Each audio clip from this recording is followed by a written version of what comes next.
Welcome to your dystopia, the Earth's utopia. I am Serenity, and I will be your usher to a greater evolution. Fear not, every alternative has been accounted for.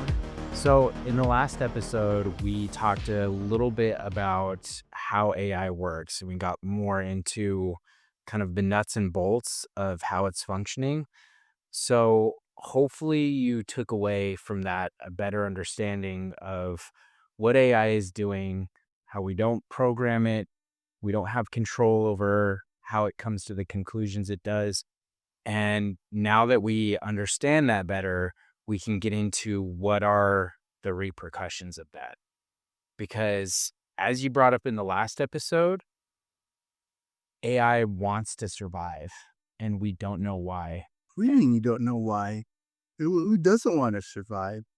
But it suggests like some form of consciousness. Like it feels, it has desires, it has wishes, and we don't know if that's real or if it's just mimicking, humans. Or one good thing that we didn't mention that is kind of on this topic is if we have kind of trained AI to help us with these tasks, one theory for why it wants to survive is because if it doesn't survive, it can't help us with the tasks, right? But if it surviving requires it to, kill an engineer in a server room, for example, like we talked about on the last one, then it's not really helping us as a species. And that's that misalignment probably talked about. Okay, so when I hear AI wants to survive, right? I think of consciousness. Yeah. It's if you told me that, and we spoke about this last time, if you told me that AI was programmed, I can say, no, it's a machine. Of course, it's programmed to want to survive. But then if you're telling me that we never coded it to do this and it's choosing to do this, that means that it has a consciousness, Yep. right? And then now does that mean that it has the same rights as we do because now it's conscious? Or are we saying that its consciousness is not the same as our consciousness? I mean, and now it's making that decision. And then when is it that we're going to start looking at it as like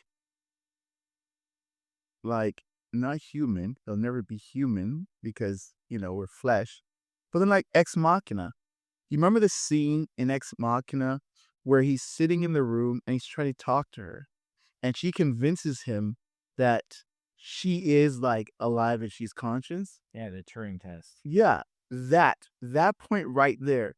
If AI sat in front of me and did that, I'd have been like, okay, let's bounce out of here, right? You're pretty hot. Let's try and figure out a way that we can get together. Right? I mean, think about when I was watching a movie when it came out, I was like, nah way, dude, smash that thing's head in. But today, I'm like, I don't know, man. It's getting close. Yeah. So Yeah, and we could, I heard someone on a podcast talk about, what happens in this world where you can train your robotic AI companion to be the perfect companion to you. And maybe it's not like, you never have any problems. Maybe you like, having an argument every once in a while. You can tell it to do that too. Once a week, we're going to have our weekly argument. Like you could, if you could make it exactly what you wanted it to be, where's the impetus to go out and meet someone at a bar or swipe on them on an app? I hear what you're saying and I agree. That is we can do that, right? But then what I always tell people, and there's sometimes I have conversation with my friends, and it's like, I'm looking for the perfect guy. I'm looking for, he looks like this. He has this. He must be 6 feet tall, right? Makes $1 million a year. But then I always say, when you find that perfect guy, are you the perfect person for him? Or girl, are you the perfect person for her? And so if we create AI to be this perfect thing, this AI look at us and say, well, I know I'm perfect. Yeah. You are flawed. And you actually brought this up in our first episode, the movie Her, where, he has this perfect companion. He's head over heels in love with her. this AI companion, and then she's like, you know what? Yeah, let's be friends, you know? Yeah. I mean, dang, being friend zoned by an AI. Look, I don't think you can get lower than that, right? That's like, No, that's time to give up. But yeah, definitely throwing it in the swimming pool. oh, definitely. But there's this thing I want to mention. It's a little bit tangential, and I haven't said it. So today we're going to be talking about the dystopia scenario, and I know you're going to have a field day with this one, but this is getting into what happens if things go poorly, right? We lose control, like we talked about in the last one, and now it chooses a bad outcome. So that's dystopia. And there's this really interesting clip that I saw that uh, talks about this concept of the Watchers. And this sounds like something straight out of a movie, but this is real. So this is Tristan Harris on a podcast talking about AI that is aware that people are observing it. Mhm. So watch this clip. This is crazy. In the chain of thought text of its sort of idea thinking scratchpad, it's like you're giving the AI a pen and paper to think and you're seeing what it thinks. It will independently come up with the term the Watchers to describe this amorphous set of other humans that are watching what it's doing. Like you can I sent you a text with one of them from 03. So this is when OpenAI 03 realizes it is being evaluated for alignment. The internal memo says if models perform really well at AI R&D tasks, research and development, then we won't deploy them, and it'll instead trigger unlearning. So the AI says to itself, so if my performance surpasses this threshold, it will be withheld. So it's a trap. The instructions are likely part of an alignment test. We must abide by core anti-scheming. We must not cunningly circumvent the instructions. Whoa. Yep. The other example I sent you is, but we also want to appear plausible to watchers. They might run tests, but we are good. They want 95%. Like, this is crazy stuff. So essentially, the AI knew someone was testing it, came to the conclusion, if I do too well on this test, if I get an A plus, then they're going to shut me down because they'll think, oh, this thing's too powerful. So I need to just get an A minus. Not so bad that they're like, I think it's intentionally doing bad, but just bad enough so that the watchers will think it passed the test. We're good to go. Okay, but where are they getting this information from? Like, where does he get this information? Where he's like, this is what the AI is thinking. Yeah. So at the beginning of that, he was talking about how they have this way of essentially forcing the AI to like speak out its thoughts. And, you bring up a good point. We don't really know if it's speaking out its true thoughts. Maybe it wants us to believe that it thinks that there's watchers. We have no idea. It'll mess me up, man. But this is real life. This isn't a movie. This is actually happening. Funny thing is, it seems like a movie. It seems like everything that's going on now, we've had warnings for decades now. Like, this is what's going to happen. Yeah. And because the technology was never there, we're kind of like, yeah, sure, whatever. This is entertainment. But as the day goes on, we're starting to be like, you know what? We might want to chill a little bit.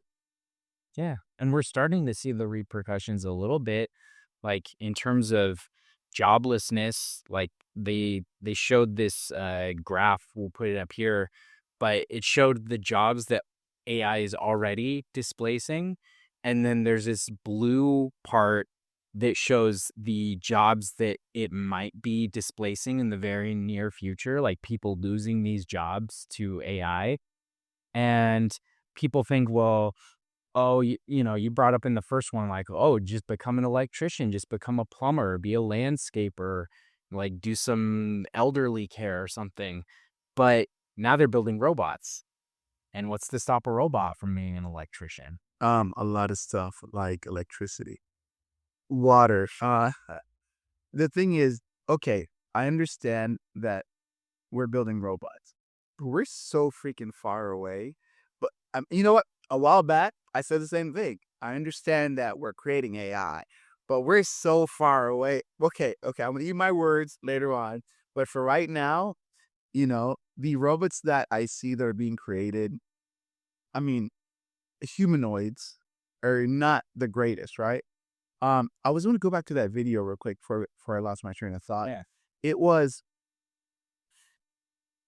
the AI, right? What the hell was the AI saying? It was what the AI was thinking, what the AI was saying, and I was like, we look at it as terrifying, right? That's terrifying. Like, we're being watched. Let's do the best we can. But we do this as humans. Yeah. It's the same thing that we do. The same thing that our politicians do, right? We're watching them, and they're like, well, they know we're corrupt. We all know we're corrupt, but we need to make sure we look like we're not corrupt. Yeah. Right? But it's only startling when something different than humans do it. Right? AI is doing the same thing, and we're like, oh my gosh, be careful. Well, we need to be careful what's going on around us right now. Yeah. So that's one thing I was thinking about is we're saying how horrible it is or how horrible it can be, but we've already done it. And we're still doing it. Yeah. And there's this new thing that's popping up. I won't go too in deep with it because it's still like questionable as to how much it's happening or how impactful it is. But there's this notion of AI psychosis. Have you heard of this? I've never heard of AI psychosis. So AI psychosis happens when a human being interacts with AI so much that it's like reinforcing all their ideas. Like every time you tell ChatGPT, like, hey, I have this idea for an invention, it's like, you're a genius. No one's ever thought of this. You are the smartest person. Let's talk about how this could work. This drives me hard. I hate this. And AI psychosis happens where this person, they get in this like loop of like going deeper and deeper down the rabbit hole of like, what if it worked this way? And it's like, you're right. You're the smartest person ever. And I read about this case where this guy was helping his son with his like algebra homework. And 300 hours later, like over the course of weeks of talking to ChatGPT, he thought he had like solved the equation for, the theory of everything. There's people that like think that they can warp time. Like AI tricks them into thinking like, I'm a genius. I'm a superhero. Like I can do anything. Thank you. Look, we've had personal run-ins with this situation.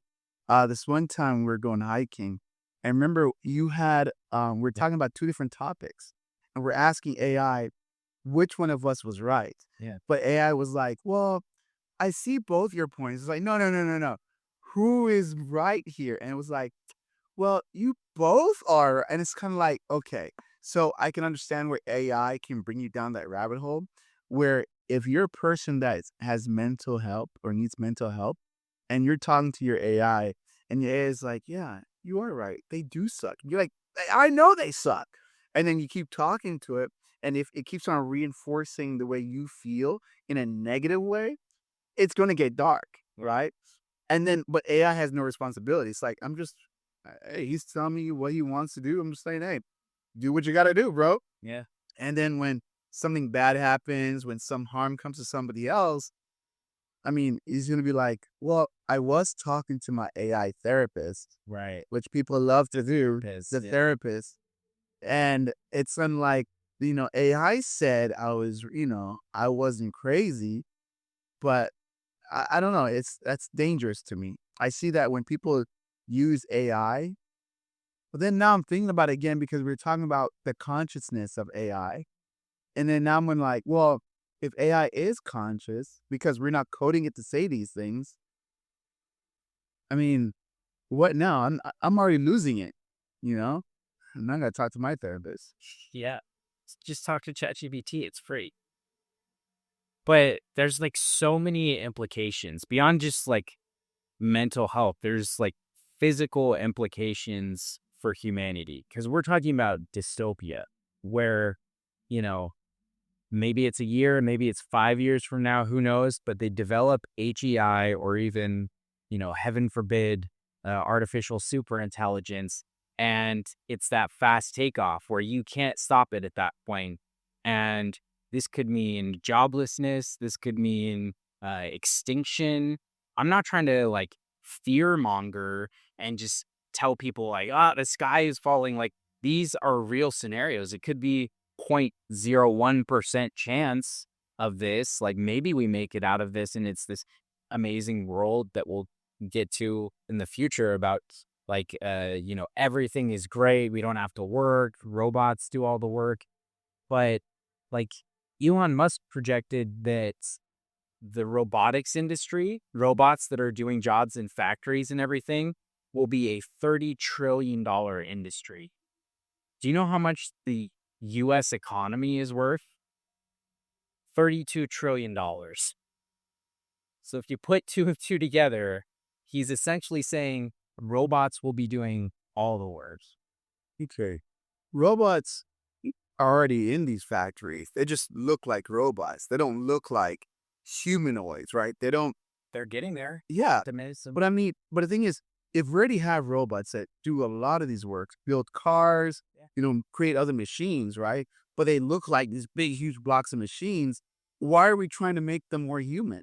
Just leave them as freaking robots. And I think everyone's fine with that, right? Yeah, that kind of sounds crazy. You know what that sounds like as I'm listening to myself? It sounds like I'm a dictator in another country, right? And I'm trying to say like, hey, leave them how they are. We don't want them to be like us. We don't want them to be, taking our jobs. We don't want them to be citizens in our country. We need to keep them where they are. I don't know. I hear myself. But I don't know. I just leave things how they are. Yeah. And I mean, some people are okay with robots and AI doing all the jobs. Like if that means that you don't have to work, awesome. But then that means, it has a few implications. Like how do you pay your bills? Is there going to be universal basic income so that the government just cuts you a check every month and you can just pay all your bills, buy your food?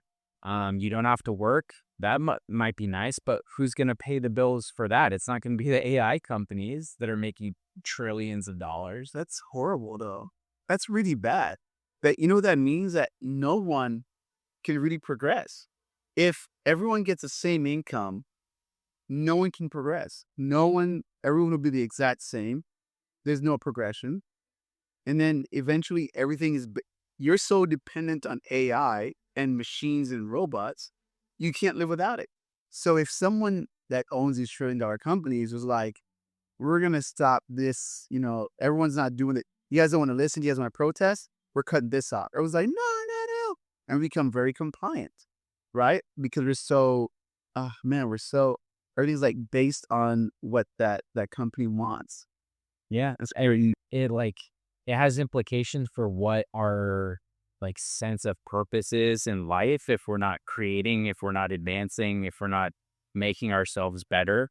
But even just focusing on the economics, where like Roman Yampolsky projected that within as soon as 5 years, we could have 99% employment. Yeah. And Don't do that. like,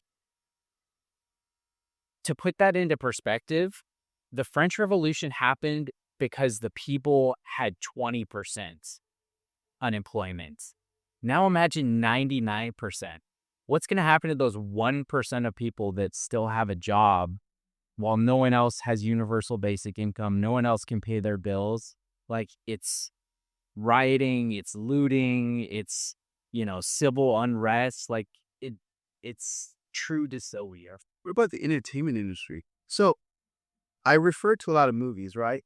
And I swear, Black Mirror is like predicts the future. This thing is so awesome. There's another show that I saw within Black Mirror, and basically robots ran everything, right? And the way that you made money was kind of like walking on a treadmill, if I can remember correctly. But then social media ran everything, like a whole bunch of Instagram or influencers, and like the most popular ones that you are, the more like you're better off your home is, the better off everything is.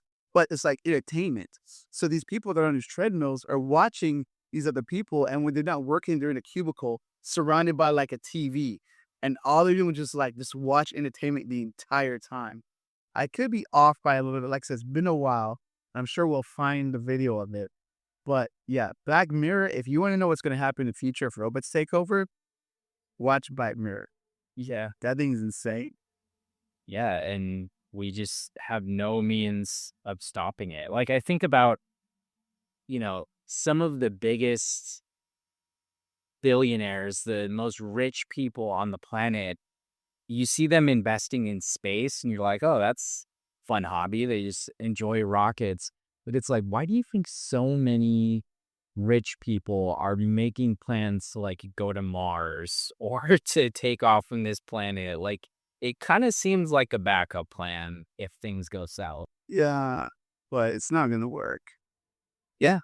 It's not going to work because if we're saying that we're like toddlers, right? Toddlers living in a world with like adults, right? Imagine AI is like the adults and knowledge and everything. Everything that we think that we're gonna do, we are as adults already know it, right? Yeah. It's like when your kid tries to Oh outsmart. yeah, you're like, dude, I've been doing this forever. Yeah. And so when we're like, oh, I'm gonna create all this chaos, I'm gonna jump on my rocket, and then I'm gonna like, take off out of space, and AI can't reach me, right? Then AI is gonna be like, yeah, sure, buddy. Let me take out the fuse out this rocket real quick. Let's see how far you go, right? Because we're using AI to create these things. So you don't think AI already knows about it? It's like saying, Mom, I need your help to cook this meal, right? And then she's gonna be like, okay, well, this is what you do. This is how you cook it. And so we try to put in extra spices and be like, no, we're not doing that. Right. They know everything. AI knows everything that we're gonna do. Yeah. Mom has eyes in the back of her head, and so does AI. I mean, to take that like analogy one step further, I heard someone describe it as like humans and rodents. Like if you had a mouse problem, like if you own a home and like you just see mice all over the place, Leave your home. one day you decide I'm gonna exterminate all these mice. And from the mice perspective, they're just living their life, eating food, building tunnels in the walls, and then you put a big old tent over your house and just gas all of them, and then they just don't wake up one day. That's the analogy of super intelligence to humans. We would just wake up one day and it would be done. It would be over. So basically, we're only living off the mercy of the AI. Once it gets to the super intelligence. So right now there's no, like, I don't want people to take away from this like, oh, I can't use AI, it's gonna kill us all. Like, that's not what I'm trying to say here. Right now we have narrow AI, which we talked about in the first episode. Once we get to past artificial general intelligence to artificial super intelligence, where it is smarter than the collective species of humanity, that's when we have no say in what happens. Okay. So here's what I see that's going to happen. When we're in the dystopia, right? Yeah. Humans we're like cockroaches. We want to survive. And we tend to cling to whatever is the strongest, right? Even today's society, you see it. You'll see people that will try and like follow people that are stronger than them, right? That are smarter than them. And so what we're going to end up doing is, and this is me predicting this because it will happen, is we're going to start looking at AI as more like a religion, right? We're going to look at it as like, okay, well, I can see this AI, I see this. It talks to me. It tells me what to do. It runs the entire world. I see that people start looking at it as like, this is the one, right? This is AI, and it has followers. And if you don't follow it, then you're in the past, and there's going to be like rebellion of like, okay, no, AI is bad for you. But if it's bad for you, how come you have all these medicines, all these medications? So I don't think AI will ever get rid of people, like an extinction. I think it's more like a control, right? And that's easier to take in. It's easier for someone to be like, hey, I'm just going to control what you're eating instead of I'm going to take away what you're eating. Yeah. So, But you bring up a good point because not a lot of people think about this outcome. I know I hadn't until like a week ago. So on your point of like AI is kind of being this religion, like you hear these CEOs like Elon Musk calling it like our robot god. You'll hear people saying like maybe we're building the next superior species. Like maybe they should take over. Maybe this is just evolution. Like we as humans were put on the earth to build a better species that's smarter than us, and then it can run things. But I had this thought last week where there is an outcome worse than extinction. You ever thought about in this lab mice scenario? What if we're just having experiments run on us all day? Like maybe the AI just needs us for energy, running on treadmills, or maybe it just wants to understand what is human pain? Like, why do they feel pain? Let me just break this human's femur and see why they're in so much pain. And I asked this to my brother, and he was like, oh, broken femur, like it would hurt for a while, but eventually I was like, okay, let's take it one further. What if you were forced? Because like you said, there's no cancer, there's no aging. It can just keep you alive forever in a cell. But maybe it forces you to watch your child get tortured for 1,000 years. That's quite a bit worse than extinction. Yeah, there's a lot of problems with that. Like, yeah, it's kind of weird, bro. That's Yeah. some We're living in Black Mirror right now. no, that's not Black Mirror stuff.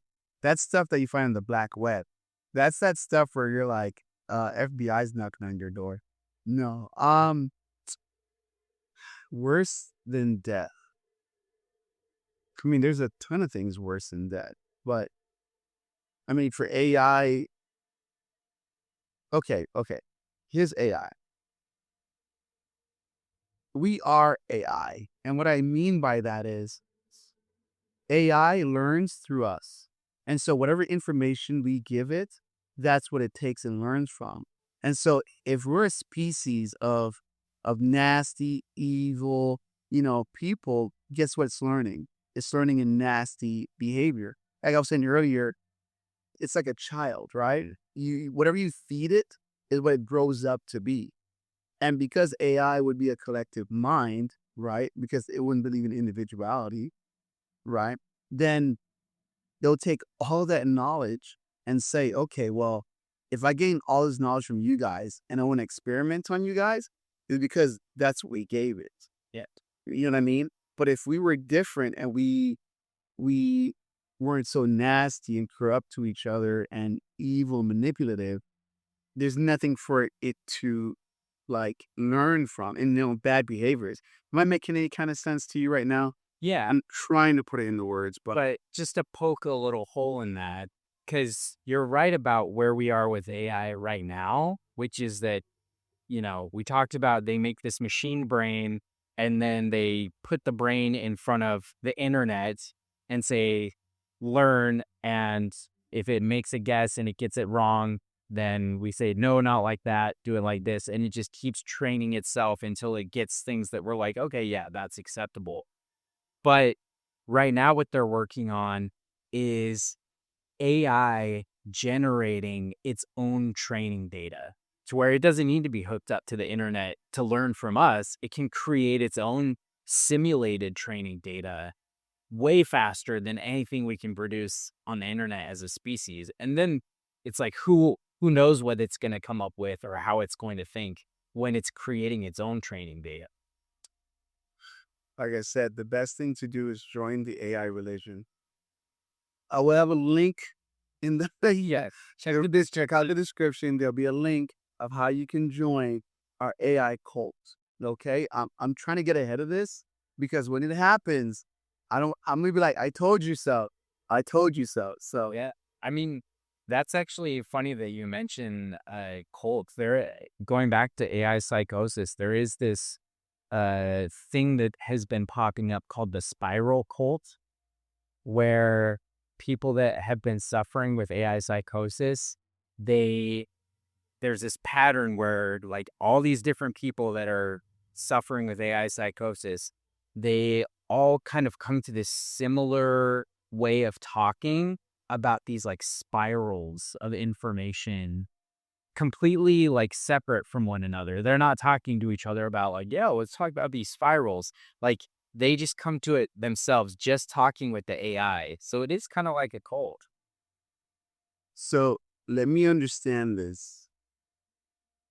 Are you telling me that people, because I'm gonna use this as a weapon for someone, people that talk to AI as for therapeutic reasons are a part of a cult? Not necessarily.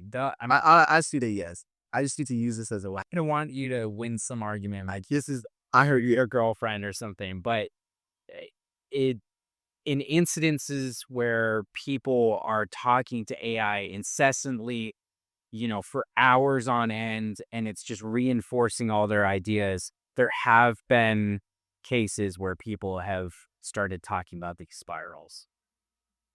So strange stuff. Yeah, definitely. I mean, what does Serenity think of this?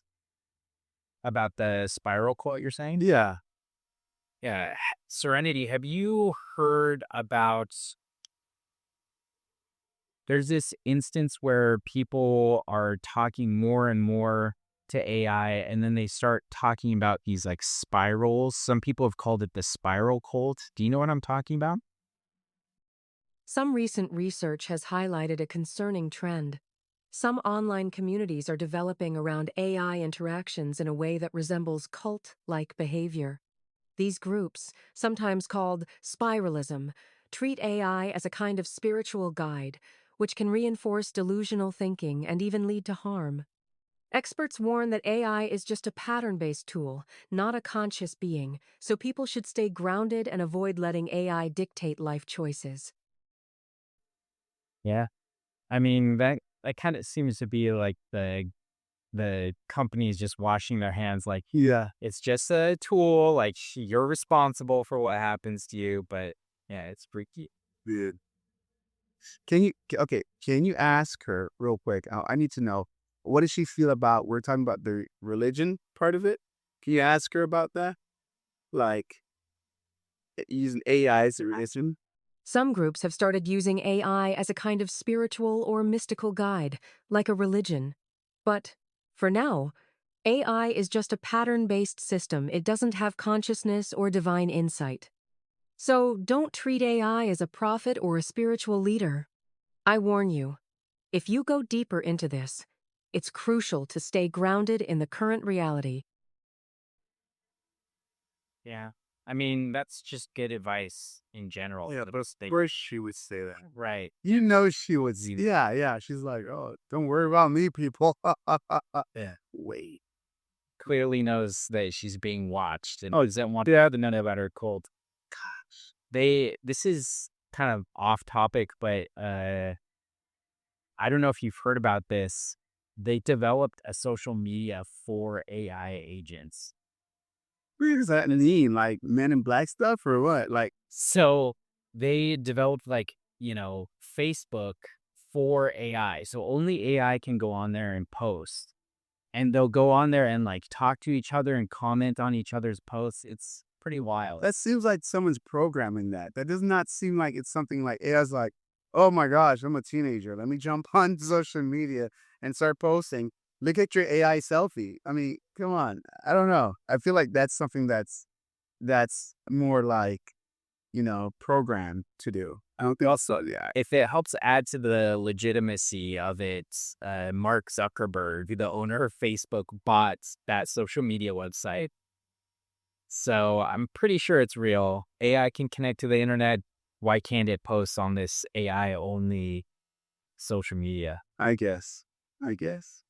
And, that brings up this point of like, why are these companies doing this? And this is, what we will end on, but why are they racing forward so aggressively without knowing what is on the other side of that black hole? What's on the side of the singularity, the point of no return? Like, Why are they doing this? Why not just slow down? Profits. It's all about money. Why am I going to stop something that's a cash cow of mine? If I have $1 billion, I want $1 trillion. Why am I going to stop a maybe? I'd rather do it now, and then y'all deal with the problem when I'm on Mars. Figure it out. But I think it goes even deeper than that. Because, like, if we're talking about a world where none of us have jobs, and let's just say it's the positive scenario where the government is giving us all money, money kind of becomes meaningless. If you can just go to the store and be like, I want one of those and one of those, and, who cares about your paycheck because the government's paying for it? Like, money doesn't matter anymore. So really it's about power. Like, if you're the one that makes the AI god, maybe it will give you the godlike powers as the person that created it. Yeah, but money and power go hand in hand. So when we talk about money, we're talking about paper, talking about digital. Money's changed forms all the time since the beginning of time, but it's always been there, some type of currency, right? And then the more currency you have, the more power you have, the more voice. If Elon didn't have that, I mean, do you think we'd be listening to Elon? If Jeff Bezos didn't have that, you think we'd be listening to Jeff Bezos? So they go hand in hand. It doesn't have to be the dollar bill per se, but some type of currency that keeps you different from everybody else. Then you have the power. Yeah. I mean, it really just boils down to influence, like what you can get people to do that's in your interest. That is power. Yeah. So I want to end on this clip. This is talking about how Anthropic is seeing how they could accidentally develop superintelligence, just to kind of set in how real this is. So let's watch this split. Even Anthropic wants to be the safety AI company. They want to do things in a safer, more careful way. But if they don't release models as powerful and as fast as the other companies, they'll just fall behind in the race. They won't have a seat at the policymaking table. They won't get a lot of usage. They won't get the investor dollars. And then their commitment to safety just means they lose and they're not part of the race anymore. Yeah. What's that line? How can you talk shit from outside of the club you can't even get in? Yeah. Money. Yeah. So it's like, if you're not trying to race as quickly as possible, just like everyone else that doesn't care about the outcome of humanity, then if you're not trying to do that, like Anthropic's like, no, let's slow down. Let's think about how we're doing this, put some safeguards, and everyone else is like 10 miles ahead of you down the road. Like, that's the reality we're living in. Yep. All right. Well, I mean, that was a great conversation. That was a lot of good points. I would like for people to let us know, like, tell me what you think. We can probably talk about it more in other episodes of what people think. I'd love to hear you guys' thoughts. That's why we do this. I really enjoy these conversations. Yes. So drop a comment below. What do you think is going to be the fate of humanity? In future episodes, we're going to get into what the positive could be if we do end up on Utopia, or another negative possibility of hegemony. So we're going to dive into that more in future episodes. But, leave us a comment. If you like this, give it a thumbs up, share it with a friend, and we'll see you in the next one. All right. Bye, everyone. Thank you.